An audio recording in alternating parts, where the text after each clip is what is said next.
My name is Max Sullivan, 68 years old, and I never thought my only son would betray me. I was rushing to catch my flight to Chicago when I realized I had forgotten Sarah's will. I needed those documents for my attorney meeting. When I returned home, I heard voices from the kitchen. Thomas and Jessica were there, unaware of my presence. Their words froze my blood. They were plotting to declare me mentally incompetent and take everything I owned. Before I tell you what happened next, let me know where you're watching from and hit that subscribe button while I gather my thoughts about what I heard that day. I built my construction company from nothing but a pickup truck and a toolbox. For 40 years, I poured every ounce of sweat and determination into creating something substantial, something I could be proud of, something to leave behind for my family. Sullivan Construction became one of the most respected commercial builders in the state. Sarah, my wife of 40 years, stood beside me through it all. The lean years when we ate macaroni for dinner 3 nights a week. The risky loans we took to buy our first real equipment. The endless nights I spent at the kitchen table going over blueprints and budgets. 6 months ago, cancer took Sarah from me. It was aggressive pancreatic cancer. By the time the doctors found it, there was little they could do except make her comfortable. I still wake up reaching for her side of the bed every morning. The house echoes with her absence. Sometimes I find myself talking to her when I am alone, asking what she would do, how she would handle things. She was always the wiser one between us. Thomas is our only child. Sarah had complications during his birth that prevented us from having more children, so we poured all our love and hopes into him. He was a quiet boy, studious and thoughtful. I tried to interest him in construction, but his talents lay elsewhere. He became an accountant instead. I was proud when he graduated college, the first in our family to do so. Sarah beamed that day, telling everyone who would listen about her brilliant son. Thomas met Jessica at some corporate event 3 years ago. Their courtship was brief, just 6 months before they announced their engagement. I remember Sarah had some reservations. Nothing she could put her finger on, she said, just a feeling.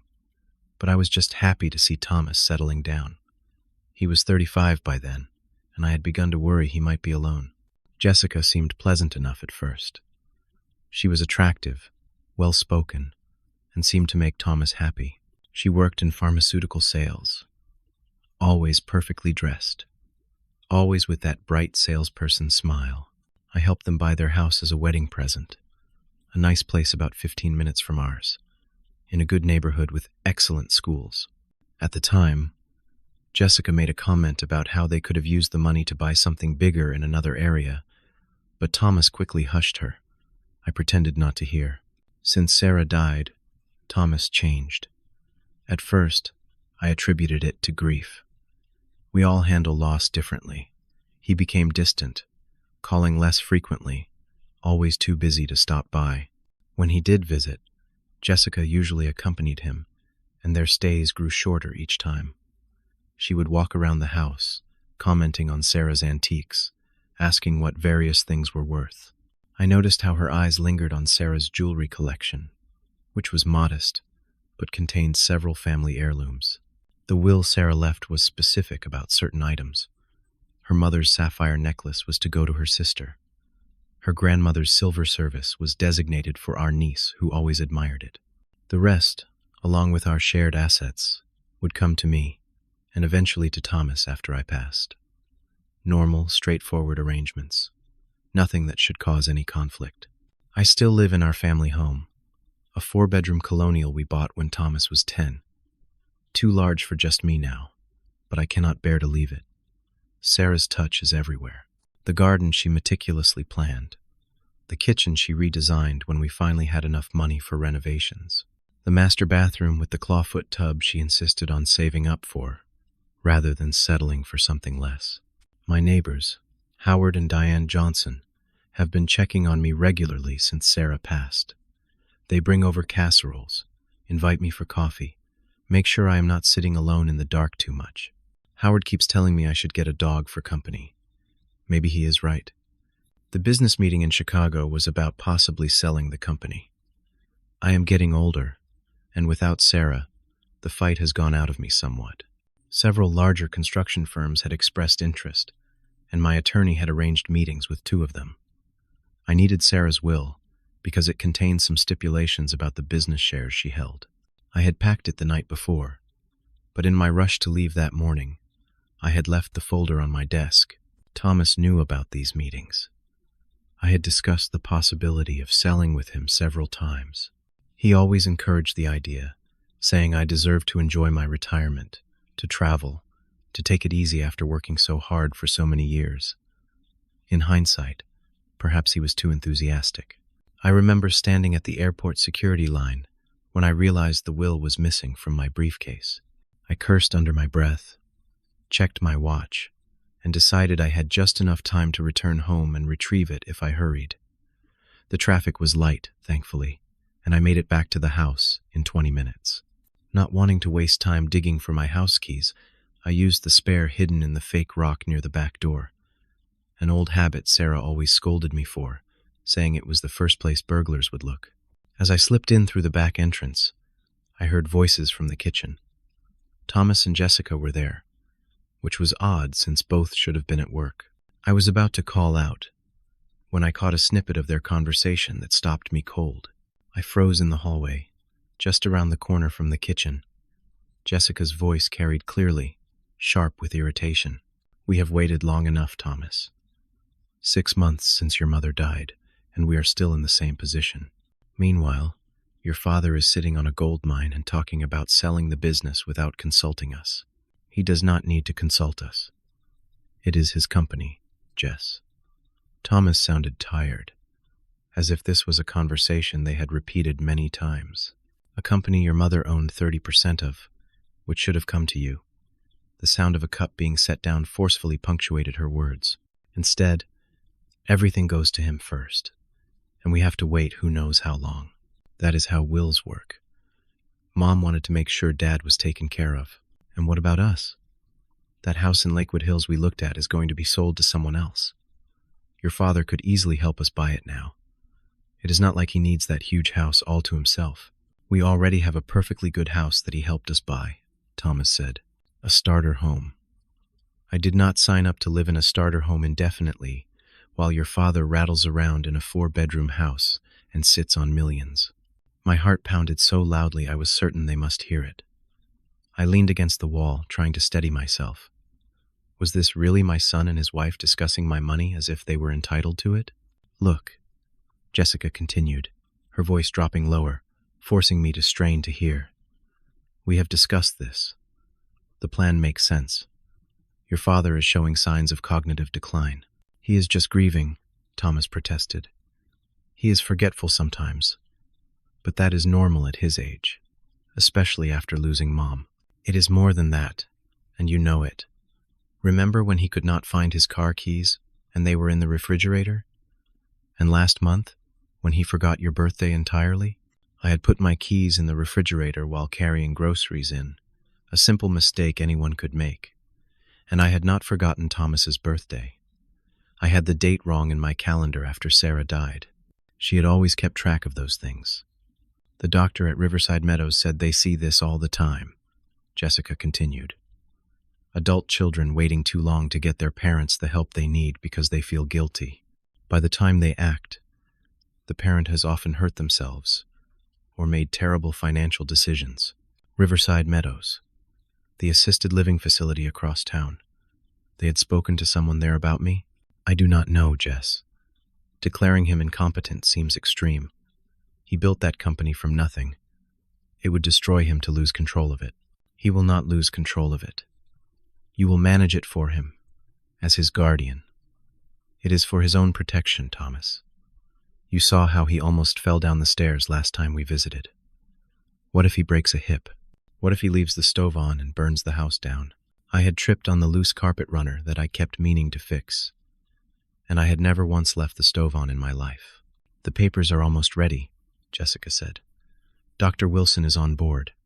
He just needs to evaluate your father, which we can arrange at that dinner next week. Once we have his assessment, the court will almost certainly grant the guardianship, especially with the documented instances we have been collecting." "What documented instances?" Thomas asked, echoing my own shocked thoughts. The photos I took of his medicine cabinet last time, showing all those pills scattered around instead of in their proper bottles. The time he sent that confused email to your cousin about Sarah still being alive. The neighbor who saw him wandering around the yard at midnight in his bathrobe. I had been organizing my medications, emptying bottles that had expired. The email was a simple typo, writing is instead of was, when referring to Sarah, and I often went outside at night to look at the stars when I could not sleep. It helped me feel closer to Sarah somehow. Once we have guardianship, Jessica continued, we can make sure he gets the care he needs at Riverside Meadows. They have a lovely memory care unit, and we can proceed with the sale of the business on terms that make sense for our future. Our future. Thomas's voice had a strange tone I had never heard before. Sometimes I feel like that is all you think about. One of us has to, Jessica snapped. You would be content to wait forever, letting opportunities pass us by. That house in Lakewood Hills has a pool, Thomas. A pool! Do you know what that would be like for entertaining? For advancing your career? Partners at your firm do not invite colleagues to backyard barbecues and starter homes. There was silence for a moment. I held my breath. Fine, Thomas said finally. But we do this properly. No shortcuts. If Dad truly needs help, the evaluation will show it. If not, it will show it, Jessica said confidently. Dr. Wilson understands the situation. He has helped many families in similar circumstances. What does that mean? Thomas asked sharply. It means he knows that sometimes elderly parents cannot see what is obvious to everyone else, that they need intervention for their own good. You make it sound like this Dr. Wilson is willing to lie about my father's condition. Not lie. Just emphasize certain concerns.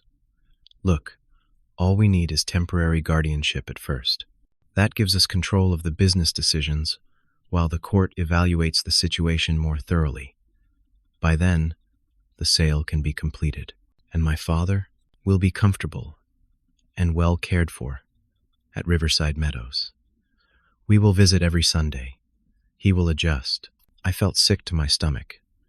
My own son was considering having me declared incompetent, selling my company, and placing me in a facility, all orchestrated by his wife, for money, for a house with a pool. I need to think about this, Thomas said. There is nothing to think about. The papers are drawn up. Dr. Wilson is coming to dinner next Friday. After that, we file for emergency temporary guardianship, citing concerns for his safety and financial well-being. The court date is already penciled in for the following Tuesday. Judge Harmon is very sympathetic to these cases. You have already scheduled a court date? Thomas sounded genuinely surprised. Without even telling me? I made preliminary inquiries. These slots fill up quickly. I was being proactive. This is moving too fast. No, Thomas. This is finally moving forward after 6 months of you dragging your feet. Your father is sitting on millions while we postpone our lives. The business alone is worth 5 to 7 million. The house is paid off and worth at least 600,000. His investment accounts have over 2 million. Do you understand what that means for us? It is not our money, Thomas said quietly. It is your inheritance. You are just accessing it a little early, with his needs properly taken care of. What would be the point of waiting until he is actually incompetent and has made a mess of everything? Or until he meets some widow who takes advantage of him? I heard the scrape of a chair. I need to get back to work. We will discuss this later, Thomas said. There is nothing more to discuss. We are doing this. For your father's sake. For our future. I heard movement and realized they were about to leave the kitchen. As quietly as I could, I retreated back through the rear door, careful not to let it close loudly behind me. Once outside, I hurried to my car, which I had parked on the street, and drove away, my mind reeling from what I had just heard. I drove aimlessly for nearly an hour, my thoughts racing in disbelief and anger. Eventually, I found myself at Lakeside Park, where Sarah and I used to walk on Sunday afternoons. I parked near the water and sat watching the small waves lap against the shore, trying to process the betrayal I had just witnessed. My own son, my only child, planning to have me declared incompetent, planning to take control of everything I had built, everything Sarah and I had sacrificed for. And for what?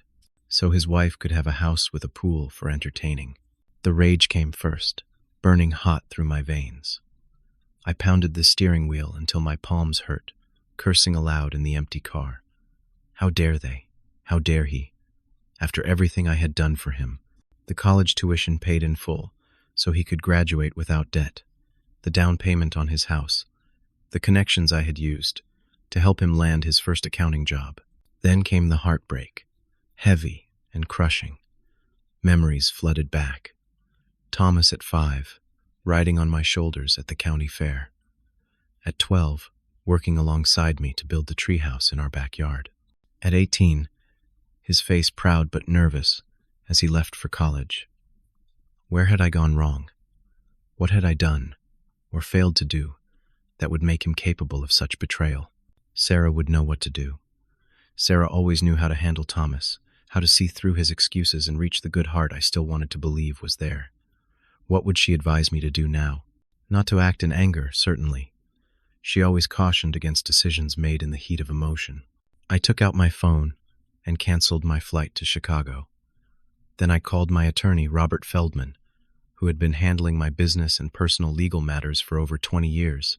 "Max, I thought you would be in the air by now," he said when he answered. "Something came up. I need to postpone the meetings. Family emergency." I kept my voice steady, giving nothing away. I was not ready to tell anyone what I had discovered. Not until I had a plan. "Everything all right? Is Thomas okay?" "Thomas is fine," I said, perhaps a bit too sharply. "Can you reschedule for next month?" "Of course. The buyers are eager. They will wait." He paused. "Max, you do not sound like yourself. Are you sure everything is all right?"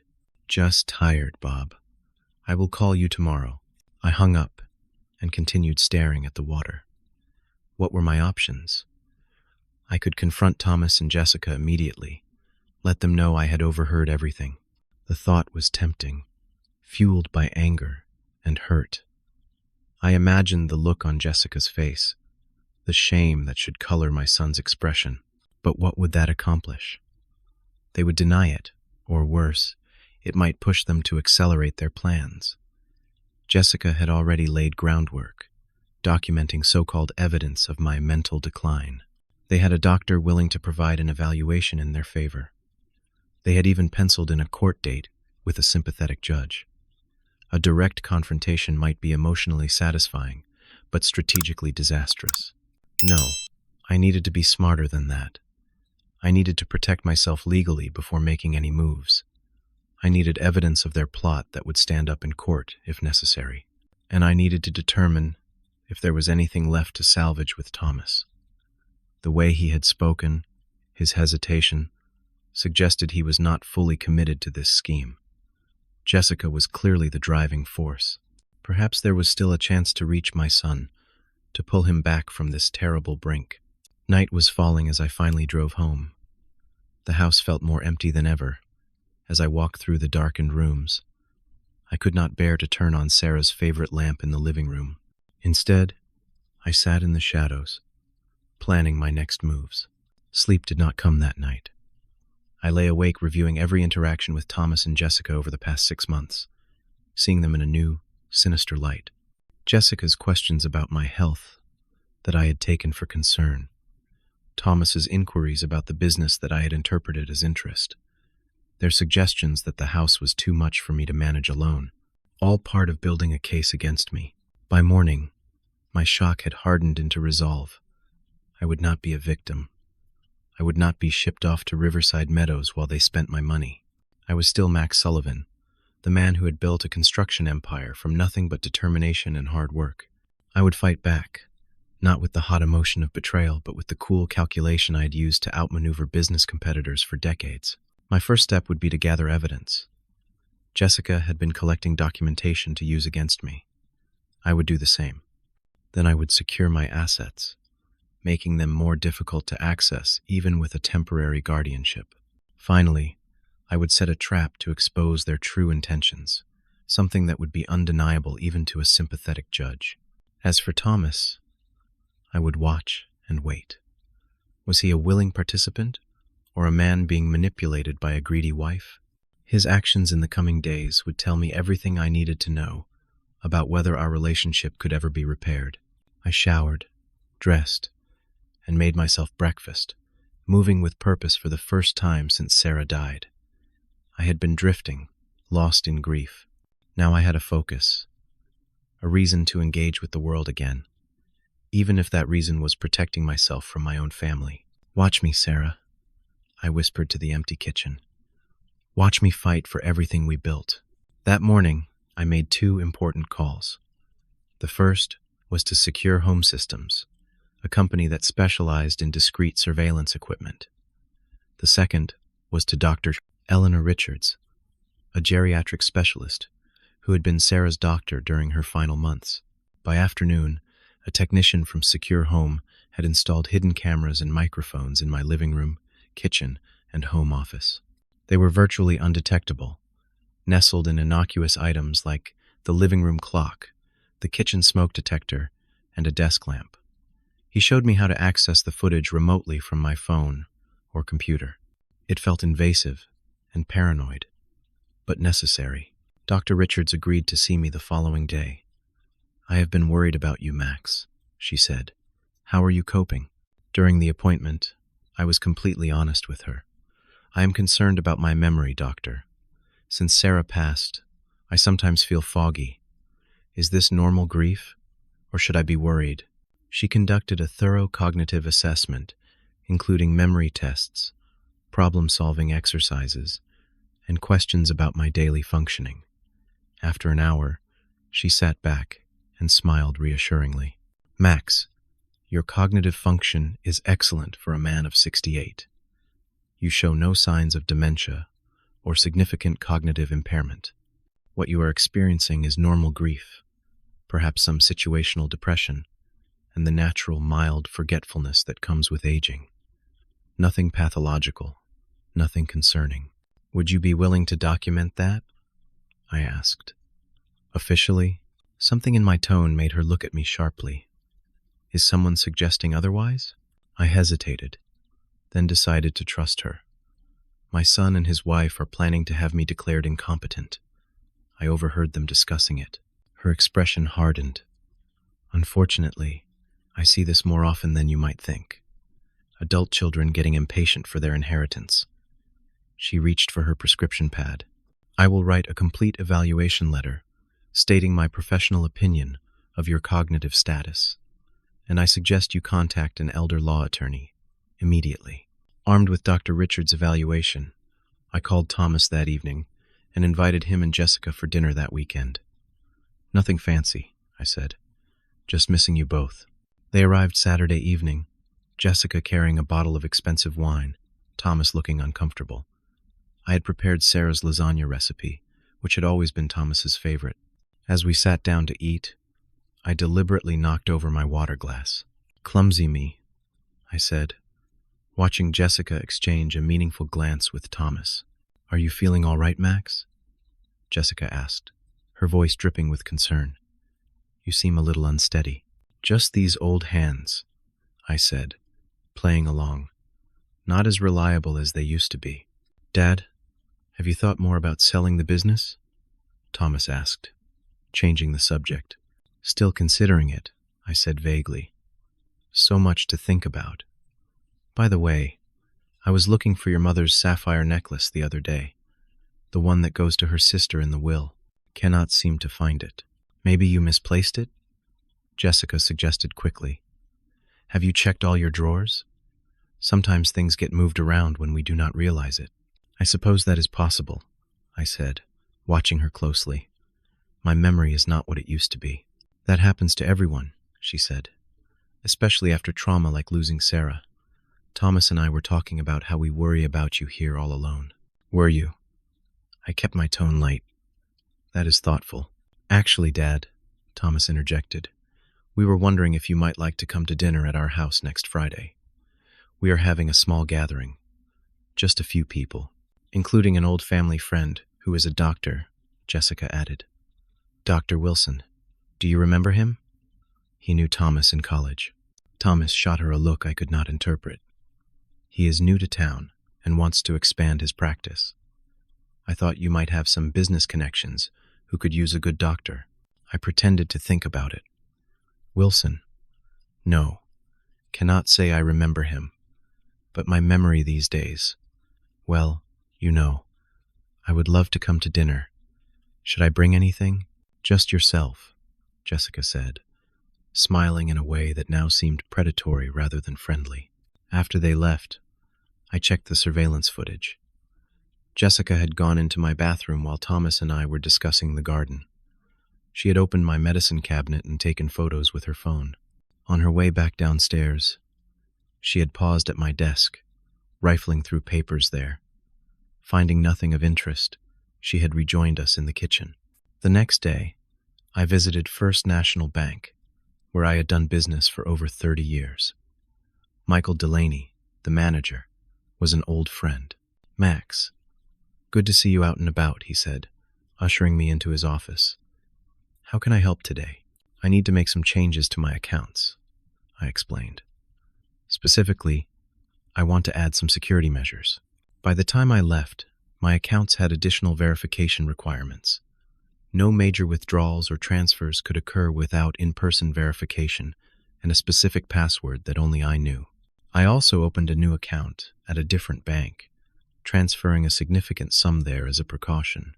That afternoon, I met with Patricia Winters, an elder law attorney Dr. Richards had recommended. I brought the surveillance footage and Dr. Richards' evaluation. "This is disturbing but not uncommon," Patricia said, after reviewing everything. "Adult children get impatient. They rationalize that they are protecting their parents, but often they are simply protecting their inheritance. What can I do?" "Several things. First, we will file a new, updated will making your wishes explicit. Second, we will create powers of attorney for healthcare and finances that designate someone other than your son, perhaps a trusted friend or another relative. Third, we will prepare documentation to contest any guardianship petition that might be filed. And if they succeed in getting temporary guardianship before we can stop them?" She looked grim. "Then we fight it in court with the evidence you have gathered. The surveillance footage alone is compelling. No judge would maintain a guardianship in the face of evidence that it was sought fraudulently." Later that week, I did something I had been putting off since Sarah died. I went through her home office, organizing her papers and personal effects. In a locked drawer, I found her diary. I hesitated, feeling like an intruder in her private thoughts, but finally opened it. The most recent entries, written during her illness, broke my heart all over again. But one passage caught my attention particularly. "I worry about Thomas and Jessica," she had written. "She has changed him. The way she looks at our things, as if calculating their value. The way she talks about the future, always in terms of what they will have, what they will acquire. Thomas seems blind to it. I have tried to talk to Max, but he is so happy Thomas has found someone. I do not want to spoil that for him. Perhaps I am just being an overprotective mother. I hope so." Sarah had seen it. Of course she had. She always saw people more clearly than I did. The day before the dinner at Thomas and Jessica's house, I made one final preparation. I visited my old friend Detective James Mulligan, retired from the police force, but still well connected. "I need a favor, Jim," I said, after explaining the situation. "If something happens to me, if I suddenly become unreachable, or if I am suddenly declared incompetent, I need someone to check on me. Someone outside the family." Jim looked troubled. "You really think your own son would go that far?" "I do not know anymore, but his wife would, and he seems unable or unwilling to stand up to her. Give me copies of everything you have," he said, "and call me immediately after this dinner.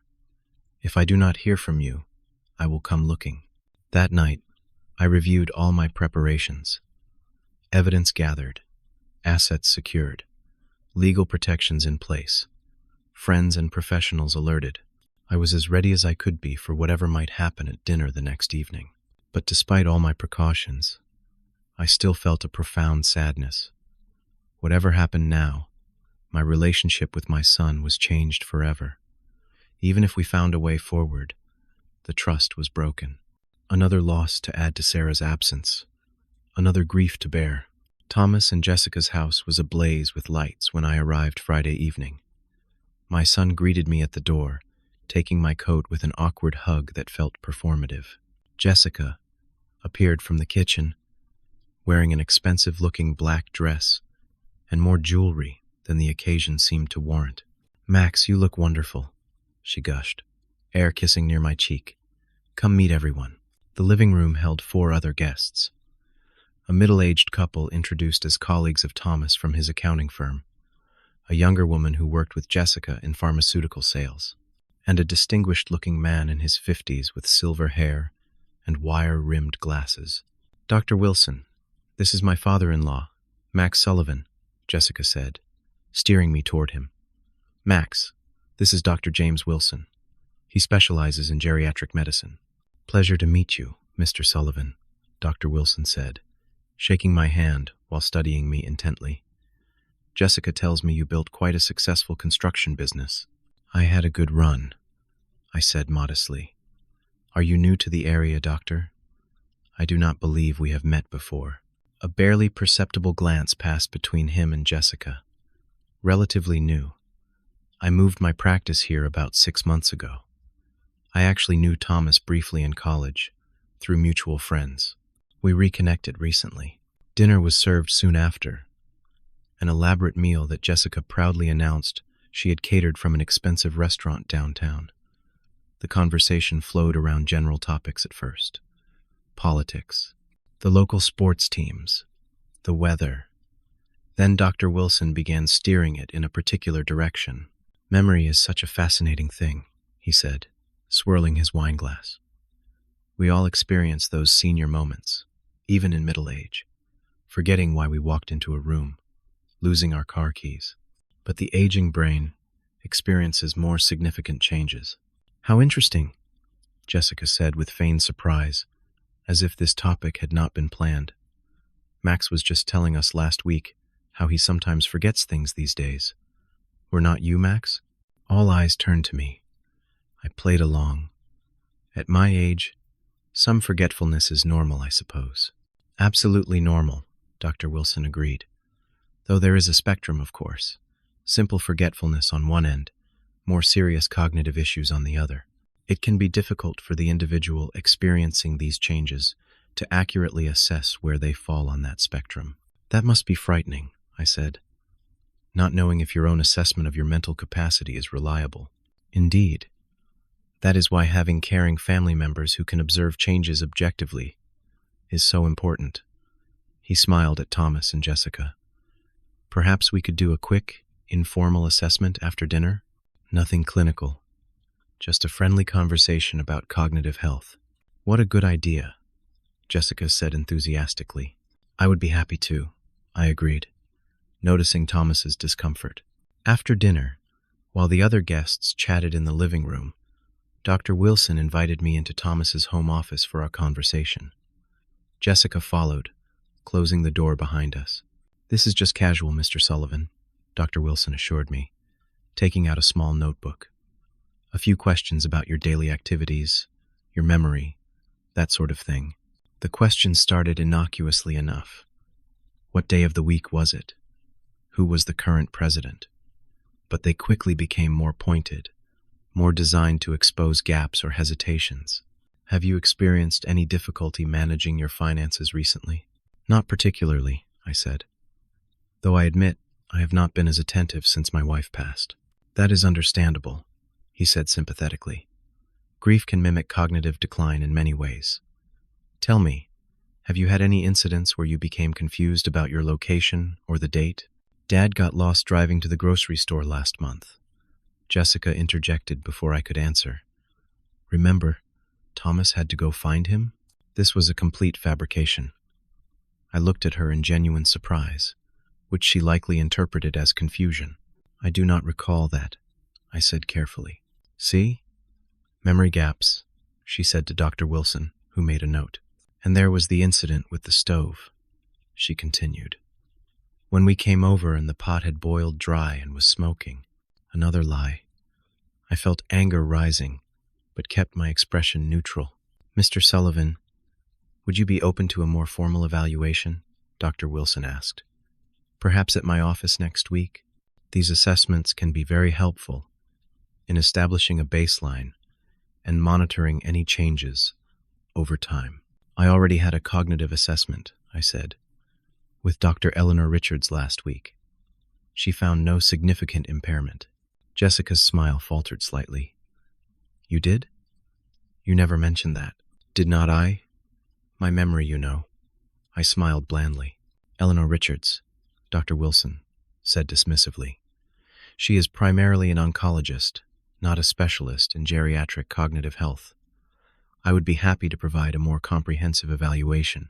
"I will consider it," I said. "Now, if you will excuse me, I need to use the restroom." I left them exchanging glances and made my way upstairs. Instead of turning toward the guest bathroom, however, I slipped into the master bedroom. I had only minutes before my absence would become suspicious. The bedroom was immaculate, as I expected from Jessica's fastidious nature. I quickly checked the obvious places: nightstands, dresser tops. Then I noticed a leather portfolio on Jessica's vanity. I opened it and found exactly what I feared: guardianship petition papers, partially completed. My name was filled in as the subject, Thomas's as the petitioner. The grounds listed included significant cognitive decline and inability to manage financial affairs. I took out my phone and quickly photographed each page, then replaced the portfolio exactly as I had found it. In the bottom drawer of the vanity, partially concealed under lingerie, I found a small bottle of pills that did not match any prescription container. I photographed the label, not recognizing the medication name. Continuing my rapid search, I found a folder hidden between the mattress and box spring on Jessica's side of the bed. It contained photographs of my medicine cabinet, my desk, and several pages of my financial statements with certain numbers highlighted. There was also a brochure for Riverside Meadows, with handwritten notes about costs and available rooms in the memory care unit. I photographed everything, then hurried to the guest bathroom, flushed the toilet for the sound effect, and returned downstairs. The evening was winding down, the other guests preparing to leave. Jessica was pouring more wine, looking triumphant. "One for the road, Max?" she offered. "Thank you, no. I should be heading home myself." "So soon?" She looked disappointed. "We have not had dessert. I got your favorite, apple pie." "Another time," I said. "I am feeling a bit tired." "Are you sure you should be driving?" Dr. Wilson asked, suddenly appearing concerned. "If you are fatigued, perhaps Thomas should drive you." "I am perfectly capable of driving myself home," I said firmly. "Dad, maybe the doctor is right," Thomas said. "You do look tired. Let me take you." "Really, I am fine." I moved toward the door, but suddenly felt lightheaded and slightly nauseated. I stumbled slightly, catching myself on the wall. "Max," Jessica exclaimed. "Are you all right?" The room seemed to tilt. Had she put something in my food or drink? I had been careful, watching my glass, but perhaps I had missed something. "I do not feel well," I admitted. "Perhaps I should sit down for a moment." Dr. Wilson was immediately at my side, taking my pulse. "Elevated," he said. "And you are pale. Any chest pain?" "No," I said. "Just dizzy, nauseated." "Let me get my bag from the car," he said. "I want to check your blood pressure." While he was gone, Thomas knelt beside me, genuine concern on his face. "Dad, what is going on? Are you taking any new medications?" Jessica stood back, watching. I noticed she did not look particularly worried. In fact, there was a calculating look in her eyes that chilled me. "We should call an ambulance," one of the remaining guests suggested. "No need to overreact," Jessica said quickly. Dr. Wilson is here. Let him assess the situation. Dr. Wilson returned and took my blood pressure, frowning at the result. Elevated, but not dangerously so. However, these symptoms are concerning. Mr. Sullivan, I think you should be evaluated at a hospital. I will take him, Thomas said. Perhaps an ambulance would be better, Dr. Wilson suggested. Given the circumstances, it might be advisable to document this episode properly. I understood the subtext. He wanted official medical documentation of an episode that could be used to support the guardianship petition. No ambulance, I said firmly, standing up despite the dizziness. Thomas can drive me to see my own doctor tomorrow if needed. Right now, I just want to go home. Max, be reasonable, Jessica began. I said no ambulance, I repeated, moving toward the door. Thomas, will you drive me home, or shall I call a taxi? I will drive you, he said immediately, grabbing his keys. In the car, I leaned back against the headrest, breathing deeply as the dizziness slowly subsided. Dad, what is really going on? Thomas asked. You seemed fine until suddenly you were not. I considered telling him everything then. The overheard conversation, the surveillance footage, the documents I had found. But something held me back. I needed to be somewhere safe first. Somewhere with witnesses who were not part of this plot. I just need to get home, I said. We can talk tomorrow. I am worried about you, he said. And it sounded genuine. These episodes. What episodes? This is the first time this has happened. He glanced at me, confused. Jessica said you had a similar dizzy spell last month. Did she? I said neutrally. I do not recall that. When we reached my house, I insisted he did not need to come in. I am feeling much better now. Must have been something I ate. Thank you for the ride. Are you sure? I can stay the night if you are worried. Quite sure. Go home to Jessica. I will call you tomorrow. As soon as he drove away, I called Detective Mulligan. Jim, I need you to come over right away. Bring someone with you. Someone official. Things have escalated. On my way, he said without hesitation. Then I called Dr. Richards, waking her despite the late hour. I believe I may have been drugged, I told her. I need to be tested as soon as possible. Meet me at my office in 30 minutes, she said. I will call the lab technician. By morning, I had blood test results, showing traces of a medication used to treat motion sickness, known to cause dizziness and confusion as side effects. I had photographs of the guardianship petition and all the falsified evidence Jessica had been collecting.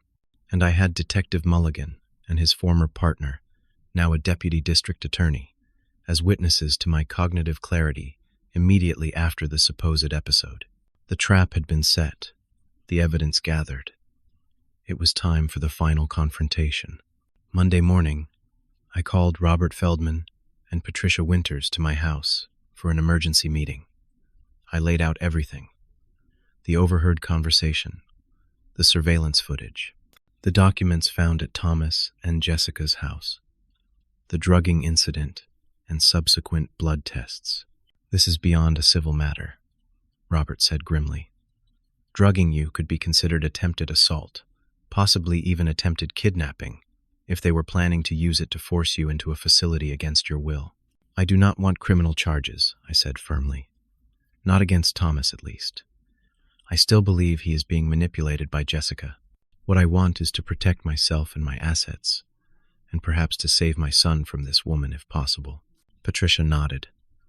We have more than enough to block any guardianship petition. In fact, we can file for a preemptive declaration of capacity with the court, including Dr. Richards' evaluation and the evidence of this conspiracy. And we should immediately secure your business interests, Robert added.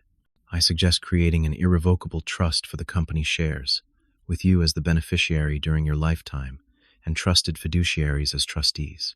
By the end of the day, we had implemented a comprehensive legal protection plan. My business shares were secured in a trust that could not be touched even with a guardianship order. My will was updated to include a detailed competency clause, requiring evaluation by multiple independent doctors before any guardianship could be considered. My bank accounts were further protected with additional verification measures. Next, I gathered my community allies, Howard and Diane Johnson, my neighbors, several business associates who had known me for decades. My poker group, 4 men I had been playing with monthly for over 30 years. I told them all a simplified version of the situation, asking them to be available as character witnesses if needed. Then I contacted a private investigator recommended by Detective Mulligan. I need a thorough background check on Jessica Parker Sullivan, I explained, particularly any previous relationships with older, wealthy men or their families. The results came back faster than I expected, and they were illuminating. Before meeting Thomas, Jessica had been briefly engaged to the son of Harold Whitman, a wealthy real estate developer in a neighboring state. The engagement had ended abruptly, with rumors of a contested prenuptial agreement. More significantly, Jessica had previously worked as a caregiver for an elderly man named George Stafford, who had changed his will in favor of his nurse shortly before his death, leading to a legal challenge from his children. Armed with this information, I called Thomas and asked him to meet me alone at Lakeside Park, where this had all begun for me.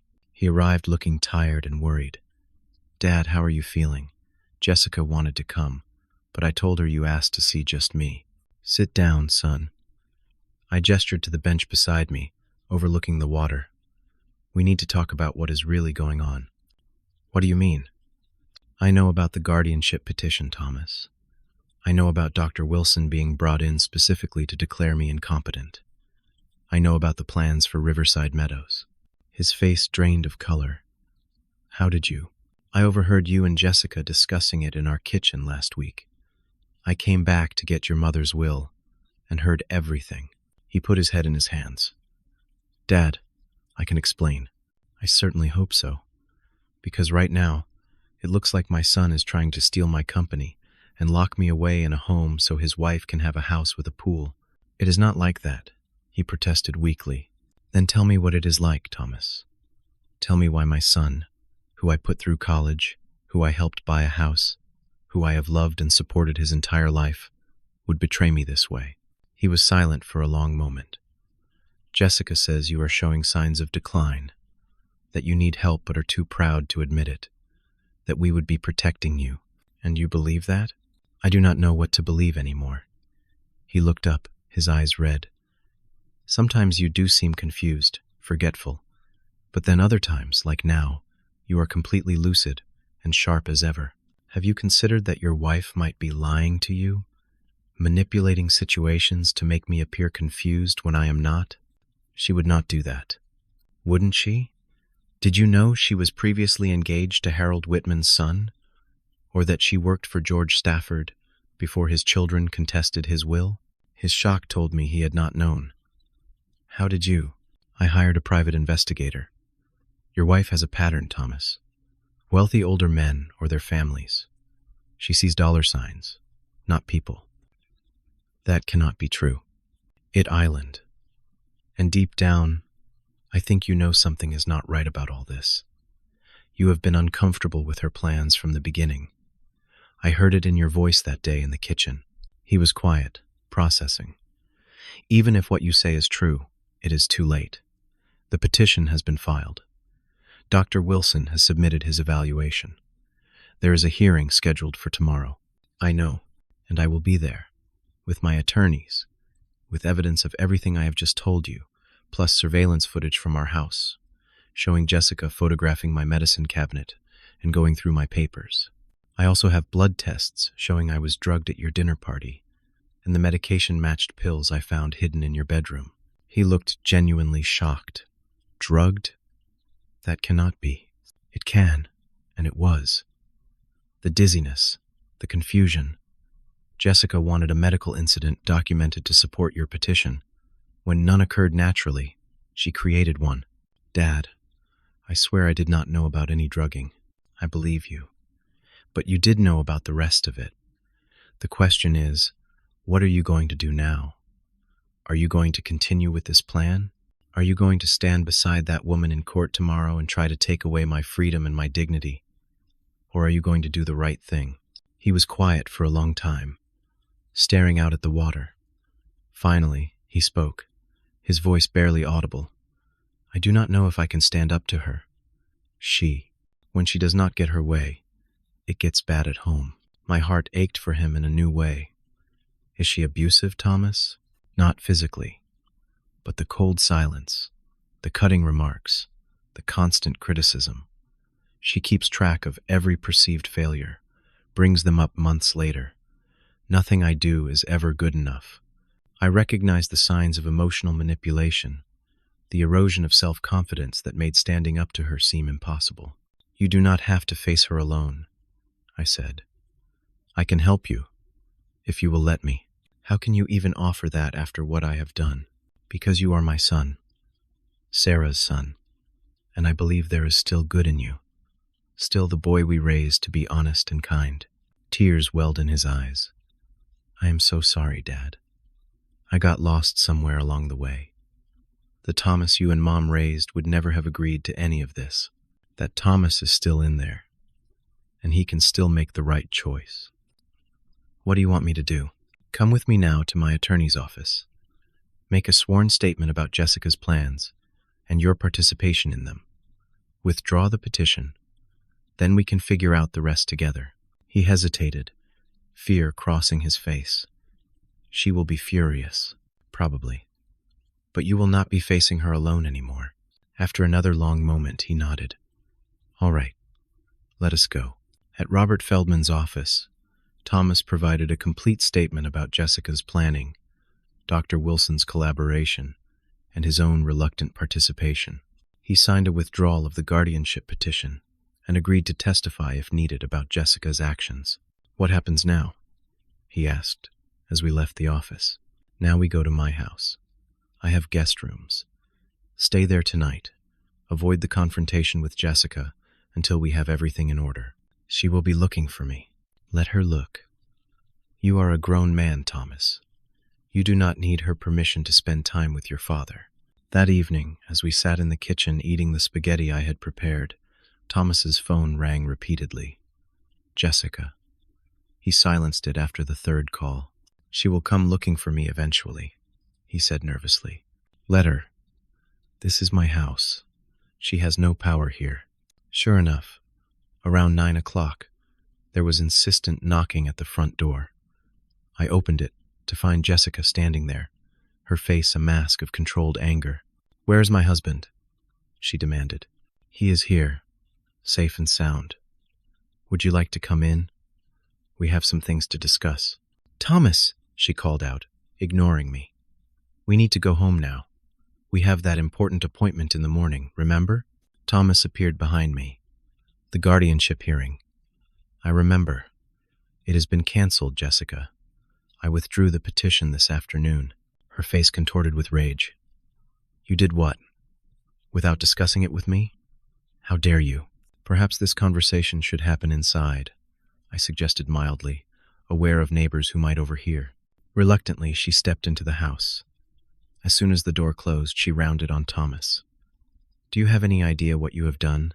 All our plans, all our work, wasted, because you got cold feet at the last minute. They were your plans, Jessica, not ours. And they were wrong. Wrong? What is wrong is watching your inheritance dwindle while your doddering father makes poor business decisions. What is wrong is living in that tiny house when we could have so much more.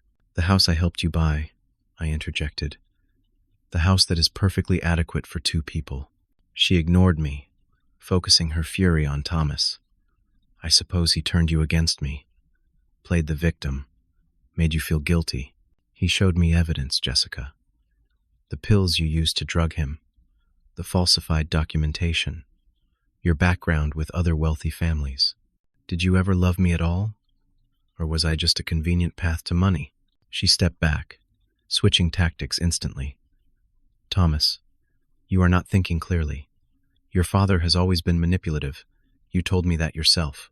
How many times did he make you feel inadequate growing up? How many times did he compare you to himself and find you wanting? Stop it, Thomas said, his voice stronger than I had heard it in years. Stop trying to twist everything. It is over, Jessica. The guardianship plan is finished, and I think our marriage is too. Her face hardened. You will regret this. Both of you. I have documentation, evidence of his mental decline. I will find another way. Your evidence is fabricated, I said calmly, and we have proof of that, as well as your history of targeting wealthy families. If you pursue this further, we will be forced to present all of that in court. Is that really what you want? She looked between us, calculating. This is not over, she said finally, turning toward the door. Thomas, when you come to your senses, call me. Otherwise, expect to hear from my attorney. After she left, Thomas collapsed onto the sofa, trembling. I cannot believe I did that. I cannot believe I stood up to her. I am proud of you, I said, meaning it. It took courage. What do I do now? Tonight, you rest. Tomorrow, you call a divorce attorney, and then we start rebuilding, one day at a time. The guardianship hearing was officially canceled the next morning. Jessica, true to her word, did not give up easily. She filed for divorce immediately, seeking half of Thomas's inheritance rights as marital property. Her attorney sent threatening letters about defamation and emotional distress. She even attempted to contact some of my business associates, spreading rumors about my mental state. None of it worked.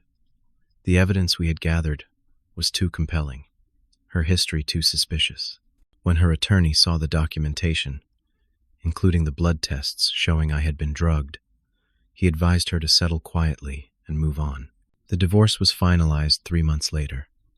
Jessica received the house and a modest settlement, far less than she had hoped for, but enough to prevent a protracted legal battle that she would ultimately lose. She moved away shortly after, reportedly becoming engaged to another man with a wealthy family within 6 months. Thomas moved into an apartment, beginning the painful process of rebuilding his life and his sense of self-worth. The emotional manipulation he had experienced had left deep scars.